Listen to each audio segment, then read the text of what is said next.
আমাকে বোঝাতে পারবেন, ওনাদেরকে বোঝাতে পারবেন। শনি তার নিজের ঘরে এই দ্বিচারিতা করছেন শনি মহারাজ।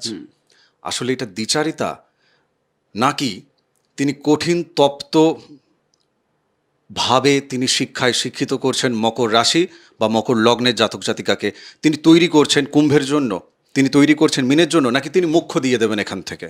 ফিফথ হাউসে ফিফথ হাউস প্রেম, শিক্ষা, সন্তান, উচ্চশিক্ষার ক্ষেত্রটা ভাবি। এখানে মধ্যম ফল পাবেন, প্রেম ঘটবে, কিন্তু প্রেমটা আহামরি কোনো ফল দেবে না। শিক্ষাক্ষেত্রে একটা মধ্যম পর্যন্ত ওনারা পৌঁছাতে পারবেন, উচ্চশিক্ষায় যাওয়ার ক্ষেত্রে বাধা আসবে। তবে হ্যাঁ, এই ক্ষেত্রে মোক্ষের জায়গাটা একটু অবশ্যই আসছে। তবে রাহুর যে অন্তরায় গুণাবলী আছে, রাহু তো মহান গুণী ব্যক্তি, অন্তরায় গুণাবলীকে যদি প্রশমিত করতে পারেন, রাহুকে যদি বধ করতে পারেন, রাহু বলতে ষড়রিপুর কারক কিন্তু রাহু। এই রাহু শনি তখন তো আর আমি এখানে লগ্ন বা রাশিতে ধরছি না, থাকছে না। এটা তো দু জায়গায় তিন জায়গায় একসাথে থাকবে না, একটা জায়গায় থাকবে। কথাটা বুঝলেন?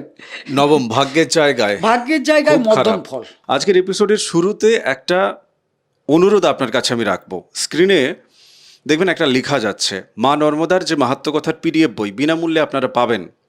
তার জন্য আপনাকে যে হোয়াটসঅ্যাপ নাম্বারটা দেওয়া আছে স্ক্রিনে, ওখানে হোয়াটসঅ্যাপ করতে হবে। আপনারা প্রত্যেকে হোয়াটসঅ্যাপ করুন এবং এই পিডিএফ বই আপনি ফ্রি অফ কস্ট বিনামূল্যে জাস্ট পিডিএফ বইটা আপনি পাবেন আর কি। বাকিদের সাথে প্লিজ আপনি শেয়ার করবেন।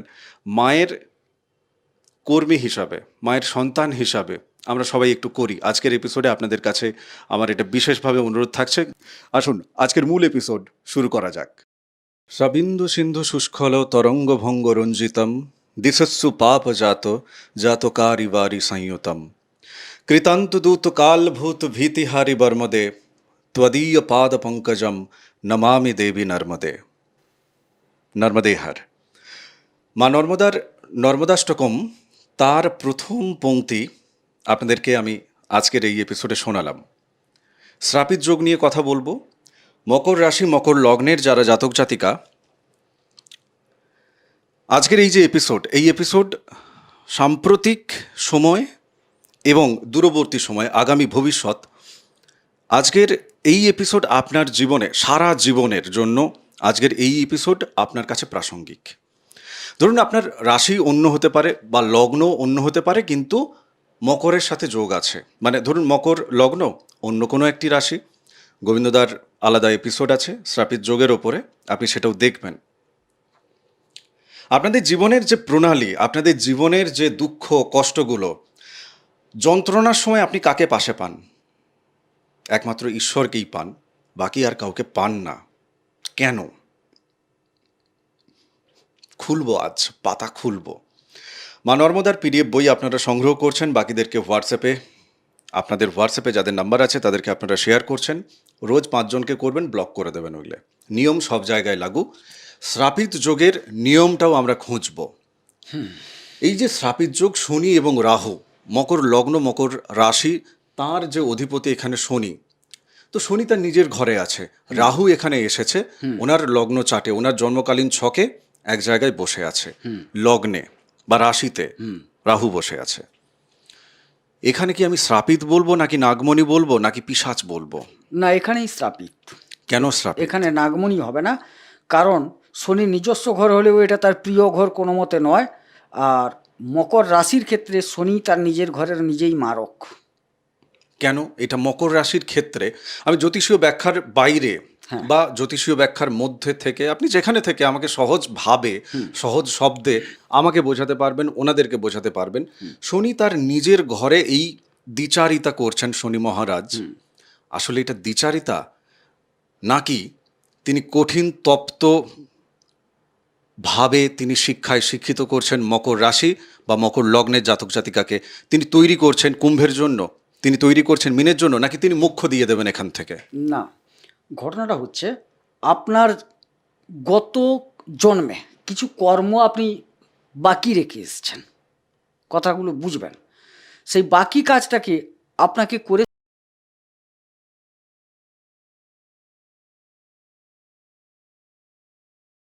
দেয়। আপনার কিছু বাকি থেকে গেছে। শনিদেব যেখানে বসেন না, সেখানে ইঙ্গিত করেন তোমার কিছু কর্ম বাকি থেকে গেছে, সেটাকে তোমায় করতে হবে, দিয়ে তুমি পরের ধাপে যাবে। কারণ কর্ম এবং ফলের দাতা তিনি। কথাটা বোঝা গেল? তিনি ভাগ্য নির্মাতা, হ্যাঁ। ভাগ্য বিধাতাও বটে। অবশ্যই। এবারে সেই জায়গায় তিনি এখানে অবস্থান করে বোঝাচ্ছেন যে তোমার কিছু কর্ম আছে, যেই কর্মগুলো কঠিন কিন্তু। এখানে আমরা এটাকে শ্রাপিত দেখছি কেন? না, যেটা আমাদের যন্ত্রণা দেবে, কষ্ট দেবে, যেটা পেতে আমাকে কষ্ট করতে হবে, সেটাকেই আমরা খারাপ হিসেবে ধরে। আহা, তো সেই জায়গায় শনি এখানে একটু কষ্ট দান করবেন, দিয়ে আপনাকে সুপথে নিয়ে যাবেন। তাহলে সে কষ্টটা তো আপনাকে করতে হবে, তার মানেই তো আমাদের কাছে শ্রাপিত। আমরা তো মানুষ। মানে যে মাস্টারমশাই ঠ্যাঙাচ্ছে সেই মাস্টারমশাইটা খারাপই লাগে আমাদের হ্যাঁ, কাছে। আমাদের খারাপ লাগে। কিন্তু আমরা জীবনের সেই প্রেক্ষাপট বা সেই সময়টা যখন বদলে যায়, মানে সেই স্কুল প্রেক্ষাপট, সেই সময়, সেই বয়সটা যখন পেরিয়ে এসে আমরা দেখি, আমরা সেই মানুষটাকেই ভালোবাসি সব থেকে বেশি। যে মানুষটা আমাকে ঠেঙিয়েছিল, ভাগ্যিস ঠেঙিয়েছিল, নইলে তো শিখতে পারতাম না। হ্যাঁ, সেটা উপলব্ধির বয়সে গিয়ে আমরা পাই। কথাটা বুঝুন। না হলে তার আগে আমাকে মারছে, আমি স্কুল যাব না, ওই মাস্টারমশাইটা বড় খারাপ, ও কারণে আমাকে মারে। মানে সে তো আর কারণ বুঝছে না, বাচ্চা ছেলে, সে অকারণ ভাবছে। কিন্তু মাস্টারমশাই তার কারণ খুঁজে পাচ্ছেন। মাস্টারমশাই কাকে বেশি মারধর করেন, এখানে বুঝতে হবে, এই ছকের মধ্যে লুকিয়ে আছে। যে ছেলেটি ভবিষ্যৎ আছে তার প্রতি মাস্টারমশাইয়ের বেশি নজর থাকে। অর্থাৎ তোমার ব্রেন আছে, তুমি পড়াশোনা করছো না, তোমাকেই ঠ্যাঙাবে বেশি। মাস্টারমশাই তো বুঝে নিচ্ছেন এই ছেলেটির ব্রেন নেই, সে পারছে না, হচ্ছে না, তাকে ঠেঙ্গিয়ে লাভ কী হবে, একটু বকাঝকা করেন। মাস্টারমশাই তাকেই বেশি মারেন যার ক্ষমতা আছে অথচ করছে না। মকর রাশির বা মকর লগ্নের মানুষদের জীবনে একটা বড়সড় অভিযোগ, ওনাদের আশেপাশে যারা থাকেন, বিভিন্ন সম্পর্কের নিরিখে থাকেন, স্ত্রী হতে পারে, স্বামী হতে পারে, কন্যা হতে পারে, পুত্র হতে পারে, বাবা মা হতে পারে, হোয়াট এভার যারা থাকেন, তারা একটা বলেন যে ওয়ার্কোহেলিক, মানে কাজ পাগল একটা মানুষ। এটা তো তবুও প্রশংসা, কেননা কাজের ফলে যারা ভাগিদার আছেন, যে জায়গাগুলো বললাম, বন্ধু বান্ধব, পাড়া প্রতিবেশী, সমাজ ব্যবস্থায় অন্যান্য আরও যে যত সম্পর্ক, তারা বলছে যে নিজের স্বার্থটুকু বোঝে, নিজের কেরিয়ারটুকু বোঝে, নিজের উপার্জনের রাস্তাটুকু বোঝে, এছাড়া আর কোনো কিছু বোঝে না। তাহলে আপনি কি কোথাও থেকে বাকি মানুষদেরকে ভাবাতে চাইছেন যে ভাই, ওনার মকর রাশি বা মকর লগ্ন, ওনার এখানে শনি এবং রাহু বসে আছে, এটা শ্রাপিত হলেও, বা মকর রাশির মেন যে প্রবৃত্তি, ভাই ওনার কর্ম বাকি আছে, উনি কর্মই করতে এসছেন এখানে, ও বেটাকে কর্ম করতেই হবে, ও বাকি এদিক সেদিক যেতে পারছে না, চাইলেও পারবে না, গেলেও ঠেঙিয়ে ওকে ঘুরিয়ে আবার সেই কর্মের দিকেই নিয়ে যাবে। এখানে কি হচ্ছে জানেন, এটা তো আমরা লগ্ন বিচার করব বা রাশি বিচার করব এখান থেকে। হ্যাঁ। এখানে যে ঘটনাগুলো ঘটবে ওনাকে প্রচুর পরিশ্রম করতে হবে, যদিও এর দশম ঘর আলাদা, সেটা আমি বলছি না। এই রাশির যে প্রকৃতি অনুসারে এই রাশির জাতকদের প্রচণ্ডভাবে লোক ব্যবহার করে, খাটিয়ে নেয়, ওদের খাটতে বাধ্য হয়, তার প্রয়োজনেও খাটতে বাধ্য হয়, এটা হয়। আর এদের যে এই অবস্থানের ফলে যে খাটনি হবে তার পুরস্কার আসবে না, তার যে পাওনা সেটা আসবে না, এখানে পাবেন না। অর্থাৎ তার প্রকাশ ঘটবে না, বিকাশ ঘটবে না, সমস্যা থাকবে এখানে, ব্যক্তিত্বের প্রকাশ বিকাশ। মানে এটা কি রাহুর জায়গা থেকে হয় নাকি? না, দুজনের মিলিত যোগ, দেখুন শনি এবং রাহুর মিলিত যোগ, সেই প্রকাশটা হচ্ছে না। রাহু শুধু থাকলে তো অতিরিক্ত খারাপ আরো করবে। আচ্ছা, মানে রাহু এই জায়গায় একদম কিন্তু ভালো ফল দেন না জন্মকুণ্ডলিতে, এটা যাই পাঠ পড়ুক। রাশি বা লগ্নে যদি আপনার কেবল রাহু বসে আছে, আচ্ছা, একটা এক্সট্রা জায়গাও আমরা বলছি আজকে, রাহু মকর রাশিতে ভালো ফল দেন না, সবচেয়ে খারাপ ফল দেন। তো এক্ষেত্রে শনি এবং রাহুর এবার শ্রাপিত যোগের আলোচনায় ঢুকে যাই দাদা, মন এবং শরীরের জায়গা থেকে। মন শরীরটা খুব একটা ভালো থাকবে না ওদের। না, কি ভালো থাকবে না, ওটাই স্টেপ বাড়িয়ে লাভ নেই। একদম মন শরীর ভালো থাকবে না, শরীরটাও খুব একটা ভালো যাবে না, মাঝে মধ্যে অসুস্থতায় ভুগতে হবে, ব্যক্তিত্বের প্রকাশ বিকাশ ঘটবে না, মানুষের কাছে গ্রহণীয়তা কমবে, অপবাদ অসম্মান না, সেটা অন্য ঘর থেকে। সেকেন্ড হাউসে যদি শনি রাহু একসাথে, উপার্জন ভালো হবে, সঞ্চয় ভালো হবে, উপার্জন ভুল বললাম, সঞ্চয় ভালো হবে, সঞ্চয় ভালো হবে, খাওয়া দাওয়া ভালো হবে, কুটুম্বদের সাথে সম্পর্ক ভালো থাকবে, এইগুলো ভালো আসবে। মানে উনি ধরুন 10 টাকা রোজগার করলেন, 8 টাকা জমিয়ে ফেলতে পারছেন, হ্যাঁ, বা 7 টাকা জমিয়ে ফেলতে পারছেন, যেটা আগে পারছিলেন না। হ্যাঁ, সঞ্চয় যোগ আসবে, এবং সঞ্চয়টা আরো বৃদ্ধি পাবে যখন রাহু বা শনির দশা আরও আসবে। সাম্প্রতিক সময়ের কথা বলেছিলাম, এখন কিন্তু মকর লগ্নের সাপেক্ষে যদি দেখা যায়, তাহলে কিন্তু আপনার সেকেন্ড হাউসে শনি এবং রাহু অবস্থান করছে এখন, গোবিন্দদার এই কথাটা আপনাদের জীবনে 100% মিল হচ্ছে। আচ্ছা একটু বলে নি, হ্যাঁ, বলুন। অবস্থান করছেন না, তৃতীয় শনি আছেন, কিন্তু বক্রী হওয়ার সুবাদে তিনি দ্বিতীয়ের মতো ফলটা দিচ্ছেন। হ্যাঁ, আমি ওটা টেনে দিলাম আচ্ছা। একসাথে আর কি। এই শ্রাপিত যোগটা তৈরি হয়ে যাবে, প্রস্তুত থাকুন সবার ক্ষেত্রে, নভেম্বর মাসে। কার? এই মকর এই- রাশির? এই- এই কুম্ভ রাশিতে শ্রাপিতটা তৈরি হয়ে যাবে মকর লগ্নের? সবার ক্ষেত্রে। এই মকরের সেকেন্ড হাউস সেটা, আমরা কুম্ভকে টানলে ওনারা কনফিউজ হবেন। না না, মকরের সেকেন্ড হাউসে তৈরি হয়ে যাবে, মকরের সেকেন্ড হাউসে শ্রাপিত যোগটা তৈরি তৈরি হয়ে হয়ে যাবে। যাবে। তখন কি আরো বাড়বে? আরও বাড়বে, তখন তো একদম অবস্থানগত, মানে সশরীরে উপস্থিত। বস কাজে মন দিন। সাম্প্রতিক হয়ে গেল, এবার সারা জীবনের জন্য, ভবিষ্যতের জন্য আমরা এবার শ্রাপিতের আলোচনায় ঢুকে গেলাম। হ্যাঁ। ঠিক, আমি সেকেন্ড হাউসের জন্য তৈরি করছিলাম সাম্প্রতিক জায়গাটাকে বলে দেওয়ার জন্য। থার্ড হাউসে যদি শনি এবং রাহু একসাথে বসে আছেন মকর লগ্নের, না, খুব একটা ভালো ফল আসবে না এখানে, কিন্তু আহামরি যেরকম ভালো আসবে না, একদম আহাচিচি ফলও আসবে না, একটা মধ্যম প্রকৃতির ফল দেবেন এই শ্রাপিত যোগে, কোনো সেরকম ভূমিকা থাকবে না। মানে কি কি ফল দেবে? যোগাযোগের ক্ষেত্র, হ্যাঁ, আপনি কি সাহসিকতা, কি ফল দেবেন ওটাই মানসিকতা, কেবলমাত্র সরাসরি বলুন। এই জায়গাগুলো। আচ্ছা। সাহসিকতা কম থাকবে, যোগাযোগ কিন্তু ফেলিওর হতে পারে মাঝে মধ্যে, কোনো যোগাযোগের ক্ষেত্রে ভাইয়ের সাথে সম্পর্কে উন্নতি অবনতি দুটাই ঘটবে, কখনো ভাইয়ের সাথে সম্পর্ক ভালো, কখনো খারাপ, এই জায়গাটা থাকবে। এই জায়গাটা হ্যাঁ, থাকবে। আবার চতুর্থে যদি চলে আসেন, এখানে ভালো ফল পাবেন না। যানবাহন গাড়ি বাড়ি যোগ নেই, খারাপ গাড়ি বাড়ি থাকলে, যানবাহন থাকলে অ্যাক্সিডেন্ট ঘটার সম্ভাবনা, পরিবারের সাথে বনিবনার অভাব, সম্পদ বিক্রয় হয়ে যেতে পারে। তাহলে গোবিন্দদা এটাও কি বলা যেতে পারে যে ধরুন আপনার ফোর্থ হাউসে শনি এবং রাহু একসাথে জন্মকালীন ছকে বসে আছে, কিন্তু হ্যাঁ, আপনি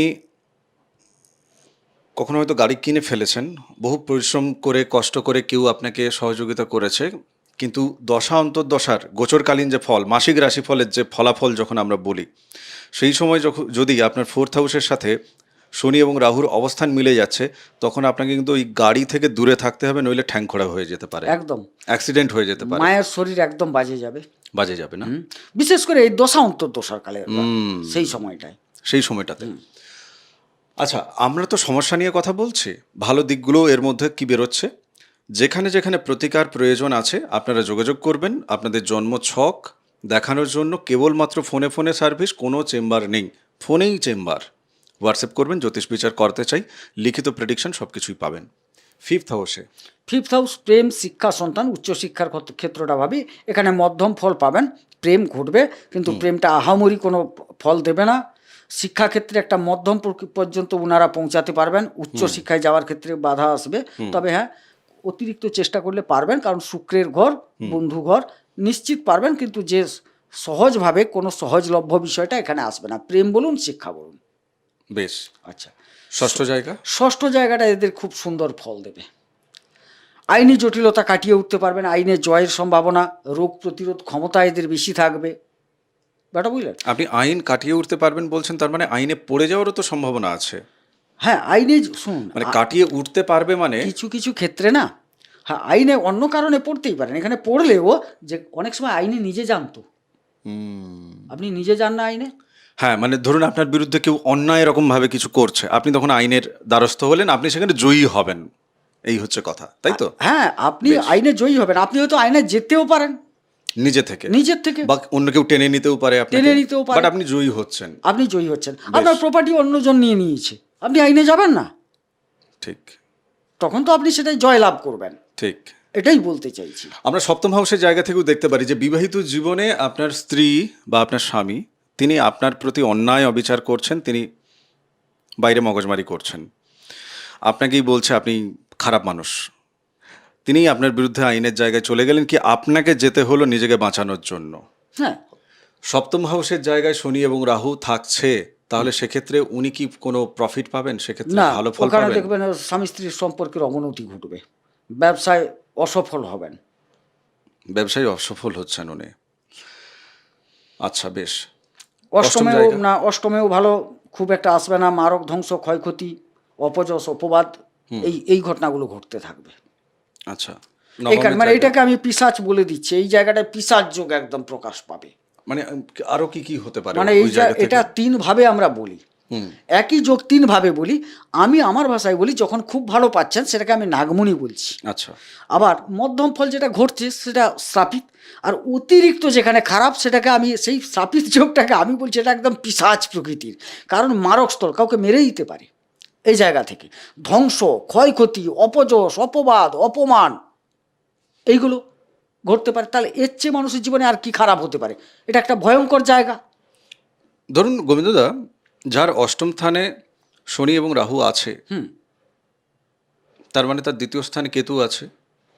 আমি মকর লগ্ন, মকর রাশির সাপেক্ষে যদি দেখি, অষ্টম স্থান হচ্ছে আপনার ওই জায়গাটাতে, মানে সিংহ রাশির জায়গাটাতে, এবং এই জায়গাটাতে হচ্ছে আপনার কুম্ভের জায়গা, যেখানে আমি বলছিলাম যে কুম্ভের নাম নিতে না, কিন্তু যেহেতু নিয়েছেন আমি এই অ্যাঙ্গেলটা টানছি ওনার বোঝার জন্য।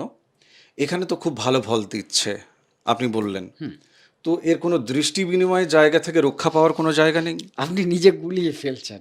আচ্ছা বলুন। আমার তো ওই জায়গায় থাকলে আমি ফলটা বলছি, কথাটা বুঝুন। এখানে তো কোনো দৃষ্টির ব্যাপারটা বলছি না, ওই জায়গায় থাকলে। আমি গোলাচ্ছি না, যারা গোলায় তাদের জন্য প্রশ্ন আচ্ছা, রেখেছি। কেন এই জায়গায় দ্বিতীয় ঘরে বসলে কি ফল দিচ্ছে আমি সেটা বলছি, ভালো ফল দিচ্ছে। আবার অষ্টম ঘরে বসলে খারাপ ফল দিচ্ছে। এই রাহু শনি তখন তো আর আমি এখানে লগ্ন বা রাশিতে ধরছি না, থাকছে না। এটা তো 2 জায়গায় 3 জায়গায় একসাথে থাকবে না, একটা জায়গায় থাকবে। কথাটা বুঝলেন? নবম ভাগ্যের জায়গায়, ভাগ্যের জায়গায় খুব মধ্যম খারাপ। ফল, না খুব খারাপ নয়, বুধের জায়গায় এটা মধ্যম ফল। মধ্যম ফল। আচ্ছা, কারণ বুধের সাথে শনির সম্পর্কও খারাপ নয়। আর রাহু বুধ, দেখুন বুধের ঘরে রাহু উচ্চ, এটা অবশ্য এই কন্যাতে নয়, অন্য জায়গায় উচ্চ। এবারে সেখানে সম্পর্ক খারাপ নয়, কিন্তু অতি ভালোও নয়, মধ্যম ফল। বরং ভালো ফলটা পেয়ে যাবেন দশম ঘরে, কর্মস্থল। কিভাবে? এইখানে শনির উচ্চস্থল, রাহুর প্রিয় জায়গা, শুক্র রাহু বন্ধু, শুক্র শনিও বন্ধু। সুতরাং একদম 3 আত্মা এক হয়ে গেল। ওইখানে যদি কারুর থাকে শ্রাপিত যোগ, তিনি কর্মের শ্রীবৃদ্ধি, কর্মপ্রাপ্তি, একটা কাজ ছাড়তে না ছাড়তে আর একটা কাজ উপস্থিত হয়ে যাবে, মনোমতো কাজ পাবেন।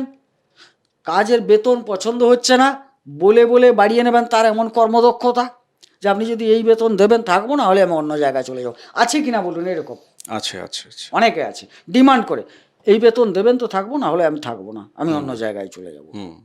এইরকম ভাব তার মধ্যে চলে আসবে। তার মানে একটা কর্মক্ষেত্রে তার পারদর্শিতা, তার দক্ষতা এমন থাকবে, তিনি নিজের চিন্তা ভাবনা করে নিজের কাজ নিজে জোগাড় করে নিতে পারবেন। আমি এই ক্ষেত্রে একটা ইনপুট দিয়ে রাখি, যারা কর্মী নিয়োগ করেন, যারা আপনাদের বিজনেসের জন্য যখন কোনো কর্মীকে নিচ্ছেন, তার জন্মছকটা আমাদেরকে দিয়েই দেখাবেন। যেহেতু আমি কথাটা বলছি আপনাকে, আপনার মাথায় যেহেতু আইডিয়াটা দিচ্ছি।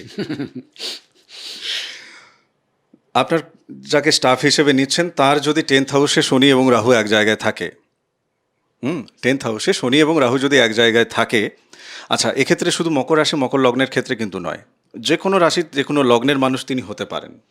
আমরা অন্যান্য রাশির, মানে অন্যান্য লগ্নের রাশির আলোচনায়, শ্রাপিত যোগের আলোচনায় এই 10th হাউস নিয়ে কখনো আলোচনা করেছি, কখনো আলোচনা করিনি, অতটা ছুটে ছুটে গেছি এ প্রান্ত থেকে ও প্রান্ত।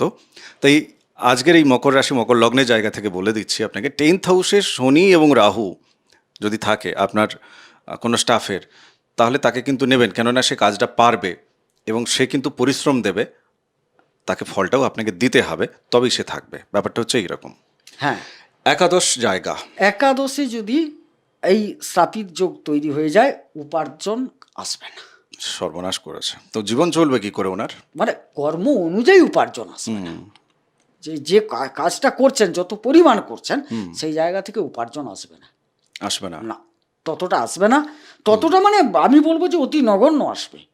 অনেকে দেখবেন কঠোর পরিশ্রম করে খুব অল্প উপার্জন করেন জানেন, আবার অনেকে অল্প পরিশ্রম করে অনেক বেশি উপার্জন করেন। দুটো ক্ষেত্র কিন্তু আলাদা। দেখবেন আপনাদের চোখের সামনে ঘোরাফেরা করছে। এর কারণ আছে। কারণটা কি? কারণ বলতে গত জন্মে না আপনি কাউকে এই কর্মে ফাঁকি দিয়েছিলেন। তার প্রাপ্য আপনি দেননি অতটা। ফাঁকি দিয়েছিলেন মানে কি? ধরুন আপনাকে একজন কাজের জন্য নিয়ে গেছিল, কথাটা বুঝবেন। এবারে কাজের জন্য নিয়ে গেছে, দিয়ে কাজের জায়গায় বলেছে যে এই কাজটা আপনি করে দেবেন, আমি বাড়ি থেকে আসি। সেটা ঠিক চলে গেছে, মালিক চলে গেছে, আপনি চুপচাপ বসে আছেন। দূর থেকে দেখছেন মালিক তো এই বাঁকটা দিয়ে ঘুরলেই তো দেখা যাবে। ঠিক মালিক বাঁক দিয়ে ঘুরে পড়েছে, আপনি আবার কাজে লেগে পড়েছেন। তার মানে কাজে ফাঁকি দিয়েছেন, অথচ পয়সাটা কিন্তু ঠিক নিয়েছেন। পয়সাটা তো আপনি কম নেননি, হুম রোজ হিসেবে নিয়ে নিয়েছেন। তখন ঈশ্বর কি দেখলেন, ও তুমি কাজে ফাঁকি দিয়ে পয়সা বেশি নিয়েছো, এবারে তোমাকে কাজ বেশি করিয়ে পয়সা কম দেব। বাস 11th হাউসে, মকর রাশির 11th হাউসে ফেলে দিলেন শনি রাহুকে, বলে খাটো বেশি, পয়সা পাও কম, কারণ গত জন্মে তো তুমি বেশি পয়সা নিয়ে রেখেছো। এই পৃথিবীর ঋণ, এই পৃথিবীর ঋণ শেষ হলে আমি চলে যাব, এইরকম লেখা একটা আমার ক্লাস 11-12 লিখেছিলাম আমি। হ্যাঁ, এই পৃথিবীর ঋণ শোধ হলে আমি চলে যাব। তো তাই 12 হাউসে যাদের শনি এবং রাহু আছে, হ্যাঁ, তারা কি ওই পৃথিবীর ঋণ শোধ করে তারা সত্যি সত্যি চলে যেতে পারবে? যদি মোক্ষের জায়গাটা ভাবি শুধু, সেই ক্ষেত্রে বৃহস্পতির ঘর শনি সংযুক্ত হচ্ছে, এই ক্ষেত্রে মোক্ষের জায়গাটা একটু অবশ্যই আসছে। তবে রাহুর যে অন্তরায় গুণাবলী আছে, রাহু তো মহান গুণী ব্যক্তি, অন্তরায় গুণাবলীকে যদি প্রশমিত করতে পারেন, রাহুকে যদি বধ করতে পারেন, রাহু বলতে ষড়রিপুর কারক কিন্তু রাহু, হুম তাকে যদি একটু বধ করতে পারেন, তাহলে অবশ্যই মোক্ষ প্রাপ্তি আপনার জন্য আছে। একটু বাড়ির বাইরে যেতে হবে, দূরবর্তী জায়গায় যেতে হবে, কারণ রাহু ডিস্টার্ব করবে, বাধা দেবে আপনাকে। দেখবেন আপনি একটা এক মনে দেবতার সামনে বসছেন, তো পরিবেশ তৈরি হয়ে যাবে, বাড়িতে একটা বাচ্চা ঢাই ঢাই করে একটা টিন পেটালো, আপনার মনঃসংযোগ থাকছে না, এটা রাহু করাচ্ছে, কথাটা বুঝবেন। অথচ বাড়ির একটু বাইরে গেলে, একটু মন্দির যে জায়গায়, সেখানে গেলে সেখানকার পরিবেশটা সেখানে পেয়ে যাবেন, সেখানে তো আর কেউ ঢাই করে পেটাবে না, সেখানে আপনি অর্থাৎ সেখানে ঢাক বাজতে পারে, হ্যাঁ, পূজার আঙ্গিকের সব কিছু আরতির ঘন্টা ধ্বনি বাজতে বাজতে পারে, কিন্তু ক্যানাস্টার পেটানোর মতো শব্দ হবে না, কথাটা বুঝলেন। বাড়ির গিন্নি এত জোরে টিভিটা চালিয়ে দিলেন, গিন্নি মহল আপনার বিরুদ্ধে যাবে। আমি আরেকটু সিরিয়াস আলোচনায় যাই। হ্যাঁ বলুন। ধরুন এই যে 12 জায়গা, আমরা এক্ষেত্রে যেমন জেল, জরিমানা, উপলব্ধির জায়গা ধরছি। উপলব্ধি তো বিভিন্ন জায়গায় বিভিন্ন রকম ভাবে হয়। অনেকের উপলব্ধি জেলে গিয়ে হয়, হ্যাঁ। অনেকের উপলব্ধি আইসোলেশনে গিয়ে হয়, মানে তিনি গৃহবন্দী, তার নিজের রুম ছেড়ে তার বেরোতে ইচ্ছে হয় না। মকর রাশি, মকর লগ্নের অনেক মানুষ আছেন এইরকম, যাদের প্রচুর মানুষদের সাথে তার মিশতে ভালো লাগে না, এমনটা নয়, তারও মিশতে প্রাণ কাঁদে, কিন্তু সে ভেতর থেকে যখন কোনো মানুষকে দেখে, তার মধ্যে দেখছে যে কেবল মেশার জন্য মেশা, মিশে গিয়ে কিছু পাওয়ার আশা, এবং আশাটা প্রচণ্ড পরিমাণে বিকারগ্রস্ত, তখন তিনি আশাহত হয়ে দূরবর্তী কোনো স্থানে তিনি গেলেন।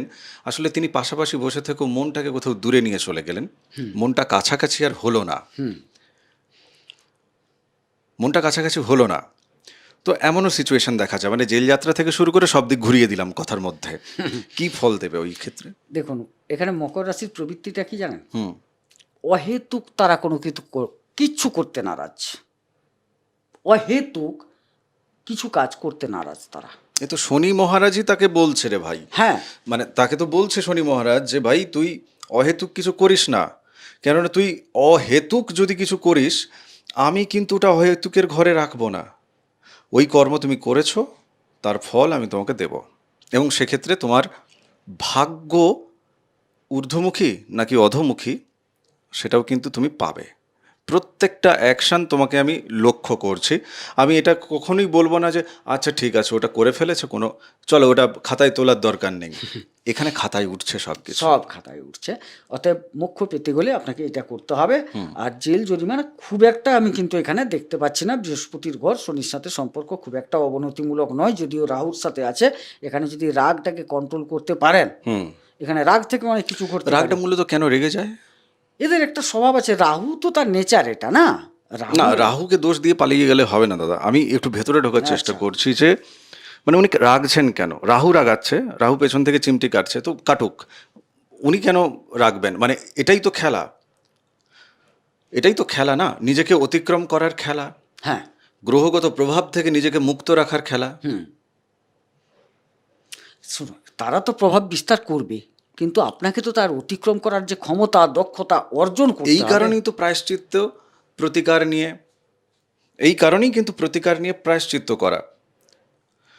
সো আমরা কবচ দিই, সেখানে নিয়ম পালন করতে হয়, দেবীর নিয়ম পালন করতে হয়, কবচের যিনি অধিদেবী তার নিয়ম পালন করতে হয়, এবং অন্যান্য অনেক রকমভাবে সেটা তৈরি হয়, অনেক প্রসেস আছে, যাচ্ছি না। তো নিজেকে কোথাও অতিক্রম করারও কিন্তু জায়গা আছে অবশ্যই। মকর রাশি, মকর লগ্ন তাদেরকে। আমি একদম লাস্ট পয়েন্টে চলে যাই, লাস্ট একটা জায়গা।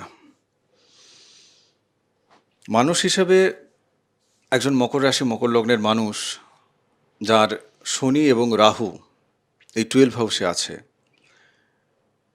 নিজস্ব ব্যক্তিগত প্রয়াসে তিনি ঠিক কত দূর যেতে পারেন সব দিক মিলিয়ে 100-র মধ্যে আপনি কত নাম্বার দেবেন? মানে ধরুন যার এখানে 12 হাউসে বসে আছে, কিন্তু সব দিক মিলিয়ে তাকে আপনি কত নাম্বার দেবেন? আমি প্রশ্নটা জটিল করছি না, সহজ ভাষায় বলি। একটা মানুষ তো মুখ্য তখনই পাবে যখন সে কিছু ত্যাগ তিতিক্ষার মধ্য দিয়ে যাবে। তো সব ঘর মিলিয়ে ওনার জীবনটাকে কেমন ওনাকে দেখতে হবে বা উনি কেমন যেতে পারবেন তার নিজের ইচ্ছা শক্তিতে? শনি রাহুর ভিত্তিতে বলবো 40%, 40%। কিন্তু অন্যান্য গ্রহের অবস্থান থেকে আমি একদম বাকিটা দেখা যাবে দেখা যাবে। যে কোথায় কোথায় শুভ গ্রহ আরও কিছু সংযোগ করছে ঝুলিতে, যে না এই নাও আরও 10% নাও, ঠিক সেই জায়গাটা আছে। চলুন আপনার ঝুলিতে আমি একটা জিনিস যোগ করি। তপভূমি মা নর্মদার যে মাহাত্ম্যকথা, তপভূমি নর্মদার অডিও সিরিজ 365 এপিসোড আপনার ঝুলিতে আমি যোগ করলাম। নিলেন তো? শোনা শুরু করুন, আলাদা প্লেলিস্ট আছে, ভালো লাগবে আপনার। আজকের এই আলোচনার ভাবটাকে ধরে নিয়ে যদি আপনি যান শুনতে, বিশ্বাস করুন আপনি শোনা ছাড়তে পারবেন না।